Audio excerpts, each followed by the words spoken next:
Print and electronic media మిత్రులందరికీ స్వాగతం సుస్వాగతం.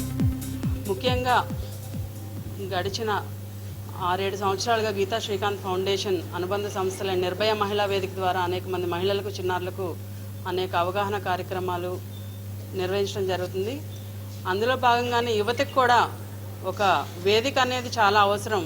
యువతలో ఉన్న అంతర్గత సామర్థ్యాలను, వారిలో ఉన్న లీడర్షిప్ క్వాలిటీస్ని బయటకు తీయడానికి ఒక వేదిక అవసరం అనే ఉద్దేశంతో గీతా శ్రీకాంత్ ఫౌండేషన్ నుంచి గత సంవత్సరం జూలై 4వ తేదీన సిక్కోలు యువశక్తి అనే ఒక వింగ్ని ఆవిర్భవించడం జరిగింది.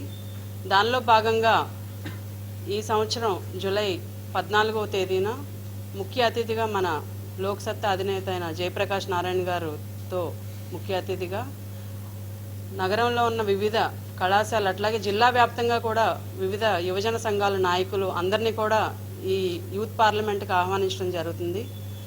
యువత అనేవారు కూడా వారికి ఉన్న గవర్నమెంట్ నుంచి కానీ లేకపోతే నాన్ గవర్నమెంట్ స్కీమ్స్ కానీ ఏమున్నాయి అవి కూడా వారికి అవగాహన కల్పించుకోవాలి. అట్లాగే యువత కూడా తమ జిల్లా ఈ శ్రీకాకుళం జిల్లా ఒక సమగ్ర అభివృద్ధిలో యువత కూడా ముఖ్యంగా భాగస్వాములు అవ్వాలనే ఉద్దేశంతో వారిలో ఒక అవగాహన కల్పించే దిశగా ఈ కార్యక్రమాన్ని రూపొందించడం జరిగింది. ఇనాగరేషన్ సెషన్కి మన యువ నాయకుడైన ఎంపీ గింజరాపు రామ్మోహన్ నాయుడు గారు, అట్లాగే మన మంత్రి గారైన అచ్చెన్నాయుడు గారు, ఎమ్మెల్యే లక్ష్మీదేవమ్మ గారు, మన జెడ్పీ చైర్పర్సన్ చౌదరి ధనలక్ష్మి గారు, అట్లాగే మన జిల్లా కలెక్టర్ ధనంజయ రెడ్డి గారు అందరూ కూడా రావడం జరుగుతుంది. ముఖ్య అతిథిగా జయప్రకాష్ నారాయణ గారు వచ్చి ఆయన ఒక ఇంటరాక్టివ్ సెషన్ ఒక 1.5 hour 2 hours ఆయన యువతతో, ఇది పార్లమెంట్ అని పెట్టడానికి కూడా ముఖ్య కారణం అదే, ఒక డెమోక్రటిక్గా యూత్ అందరూ కూడా డిస్కసివ్గా ఉండాలి ఈ ప్రోగ్రామ్ అనే ఉద్దేశంతో ఆయనకు 1 hour ఇంటరాక్టివ్ సెషన్ కూడా మేము ప్లాన్ చేయడం జరిగింది. ఆఫ్టర్నూన్ సెషన్లో ముఖ్యంగా మన పోలీస్ శాఖ వారు, డిఎస్పీ భార్గవ నాయుడు గారు, డిఎస్పీ వివేకానంద్ గారు, అట్లాగే మన ఎస్పీ త్రివిక్రమ్ వర్మ గారు, మన జాయింట్ కలెక్టర్ చక్రధర్ బాబు గారు కూడా వచ్చి యువతతో ఇంటరాక్ట్ అవ్వడం జరుగుతుంది.